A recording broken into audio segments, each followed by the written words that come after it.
And we're back. This is Third Coast Radio. I'm your host, Kamikaze the Kingmaker. I'm in the building with the cool kids. We got Dreon Santana. We got Kayla Renee in the building. House of Mars is not here again. He lost his voice. He doesn't have any voice, so it's pretty much no need for him to show up today at all.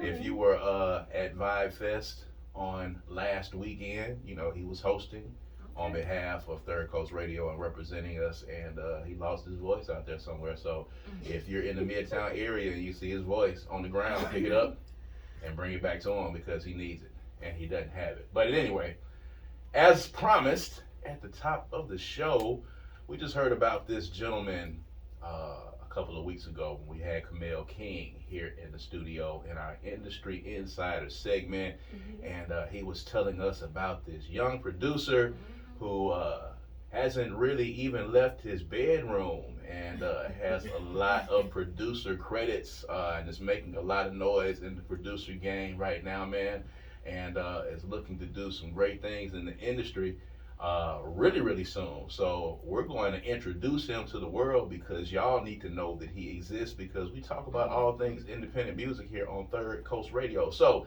ladies and gentlemen, live in the studio, we got AKEL in the building. So listen, man, real quick, so we learned about your existence from Kamel King. He was on the show a couple of weeks ago, and he was talking about producers and how producers get placements, and some of the producers that he's worked with, and some of the artists that those producers have worked with. And he brought your name up, and he spoke very highly of you and talked about some really key placements that you had. And I said then immediately, we got to get this brother in here in the studio, because the people in the state of Mississippi need to hear about what you are doing, man. So for those that don't know, introduce yourself to all 82 counties of Mississippi, man, and tell them who you are and tell them where you're from. Well, my name is Kelly. I go by AKEL. I'm a producer from Gluckstadt, Mississippi, and I'm 17 years old.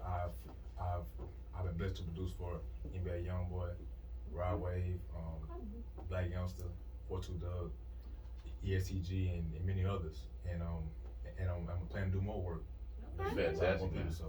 From Gluckstadt, Mississippi. I think that's actually the first time I've heard someone say that they were from Gluckstadt, like that's the city that they're in. Like, you know what I'm saying? You pass through Gluckstadt and by Gluckstadt. Right. And you wave at it on your way up 55. But you're actually from Gluckstadt. So you're currently in school? Yes. What high school are you in right now? I go to Germantown High School right now. You go to Germantown. Shouts out to Germantown High School. Everybody in Germantown up there in the Gluckstadt area, man, listening to AKEL on the radio right now. So I guess the question that begs itself, for me, first of all, is how did you end up?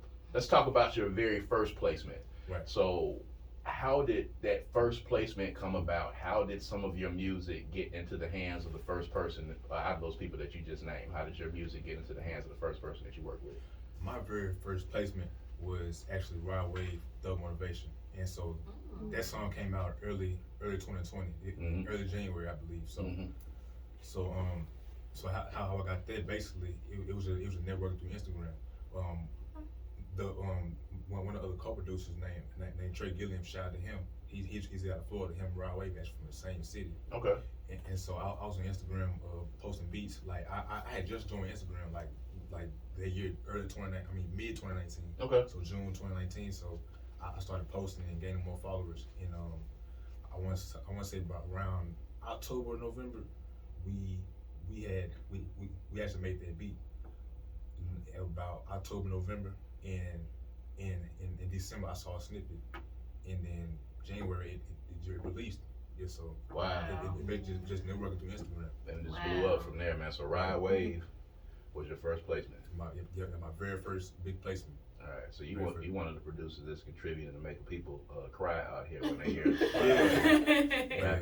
Okay, that's cool. That's really dope, man. That's what's up. So I know you just said you did the networking through Instagram, and a lot of people shine negative light on social media and things like that. But how have you been able to use social media to your advantage? You know, besides just posting, what else can people do to try and get, you know, the right kind of attention? As far as like production goes, like producers, I feel like you have to be unique. You know, you can't be the same. You know, so like stand out, outside of everybody else, and approaches everything. You know, when you're approaching like certain producers, don't say the cliche, yo, what's up, you know, all this stuff. You know, actually present yourself. And a lot of times, a lot of stuff I see is a lot of people don't really have like the proper stuff in their page. Like they'll have 0 posts. And like nothing on there. So I mean, what you gonna do about that? You know. Yeah. So That's fantastic. Yeah, I agree. And a lot of people who hit me like, "What's up?" I don't respond.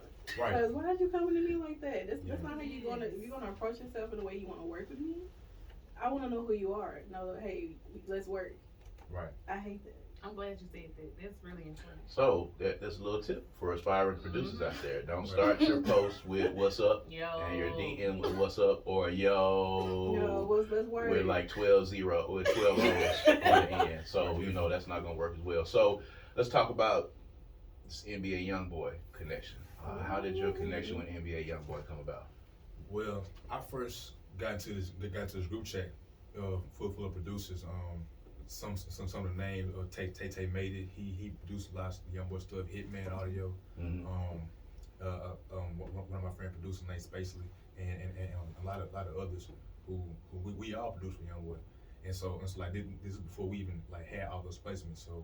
So the very first song I produced for YoungBoy was Bad Bad, and me and Hitman Audio we did that beat January of 2020. Okay. Like early January, and the song came out right before the pandemic hit. Right, and then so our connection through YoungBoy was through his engineer at the time, Chris James, and so Chris James he was accepting beats to everybody, and Hitman and Spaceland ended up sending the beat, and then it took off from there. That's fantastic. So when all of this stuff started happening, you know, it was kind of like a whirlwind. You're sending these beats out, and then suddenly people are hitting you back, and you get the phone call or the email or the DM that you've been looking for that they want to use the beats.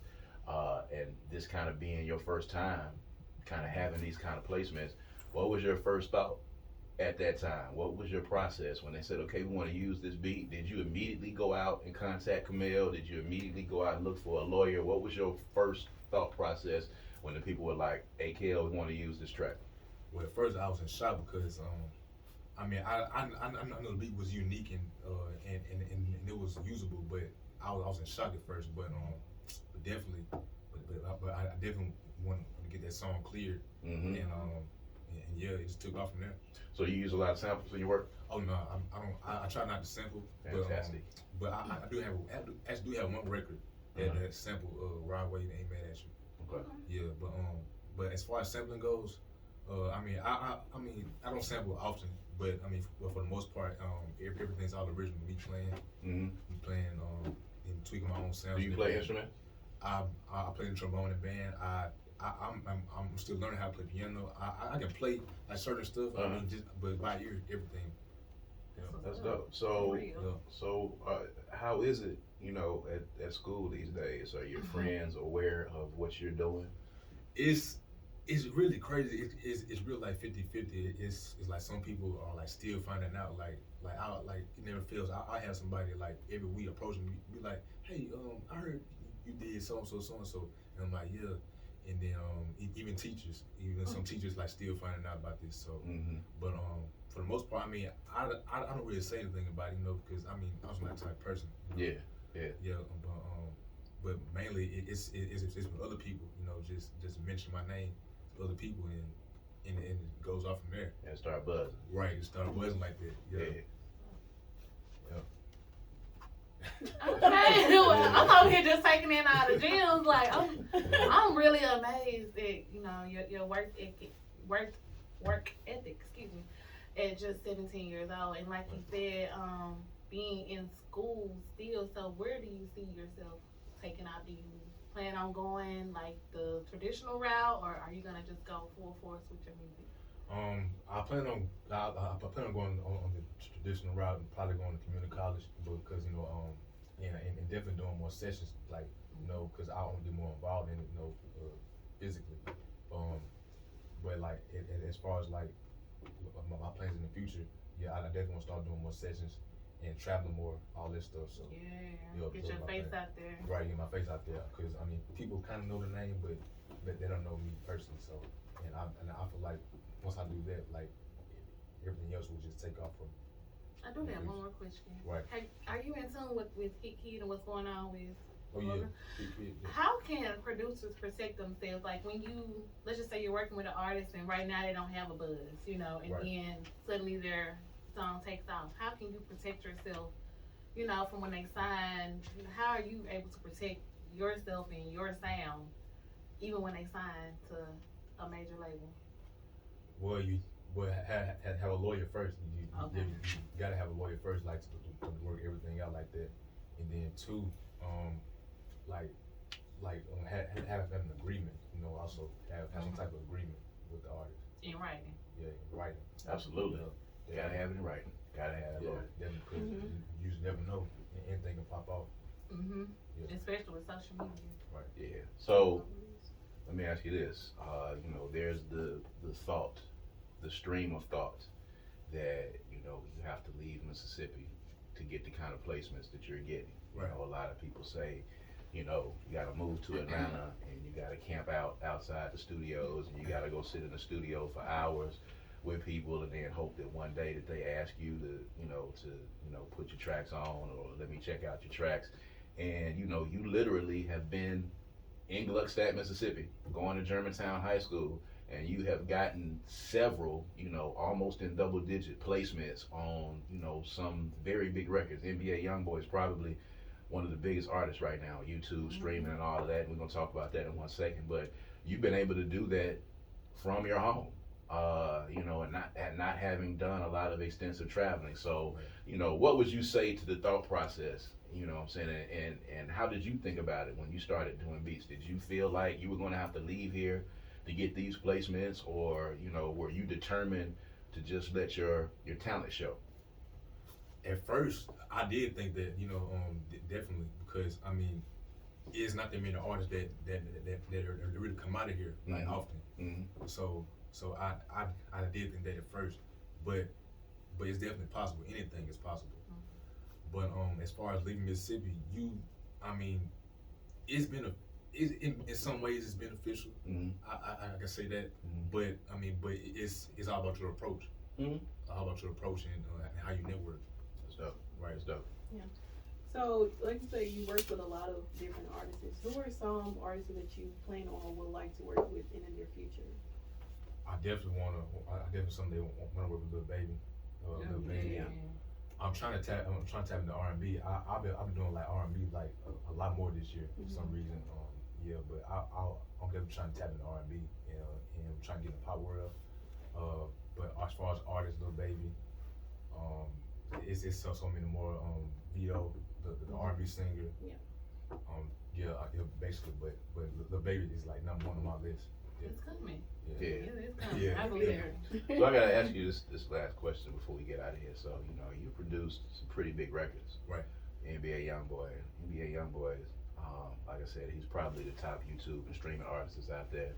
Ride Wave as well, and some other people. So, you know, after you've done about 2 or 3 placements, those checks start looking pretty good. You know, money starts rolling in. So you're 17. You know, what are your thoughts on, you know, getting that first whip? Well, that's using one of theirs, one of their old cars. Yeah, I'm saving right now. I'm just trying to That's save. dope. Yeah, That's dope. That's Yeah. dope. It's very good. And it's also the politically correct answer because his mom is on the other side. Yeah. The manager is in the building. So the mom is The in manager the is- studio. So yeah, he's been, but you know, on the real, he's been extremely frugal, and I like to hear that. And I like to hear you being practical. And it's good that you're learning that at an early age, because when you don't have a support system, or you don't have somebody that's older that's there to kind of rein you in, you can, you know, mess up a lot of money right off the bat by doing a lot of those things, because it's easy to go grab you something really nice right now and ride around Gluckstadt and up and down 55, you know what I'm saying, burning out, you know what I'm saying, on 55. It's easy to do that right now, but it's smart also to save, because, you know, you never know what's going to happen. Definitely. You know what I'm saying? You say you want to go to school, there's a lot of other things that can happen. So being smart is a good thing, and it's very good to see, man. And it's awesome at the age of 17 that you were doing what you're doing. And we wanted everyone in the state of Mississippi, all 82 counties, to hear about what you're doing and to know your name, so that your name can start ringing and you can start getting more work. Because I'm pretty sure there's a lot of people around here that are listening that want to work with you as well. And if they do, give them all of the information that they need to get in touch with you. Well, my Instagram is AKEL_IM, and that's AKELIM, and my email is pride by AKEL. So, but mainly Instagram is the best way to get in touch with me. Cool. Definitely. Yeah, it is. AKEL in the studio, ladies and gentlemen. We appreciate you coming by, man. We're going to get into more music. This is Bad Bad right here on Third Coast Radio, the home of independent music in all 82 counties. Let's go.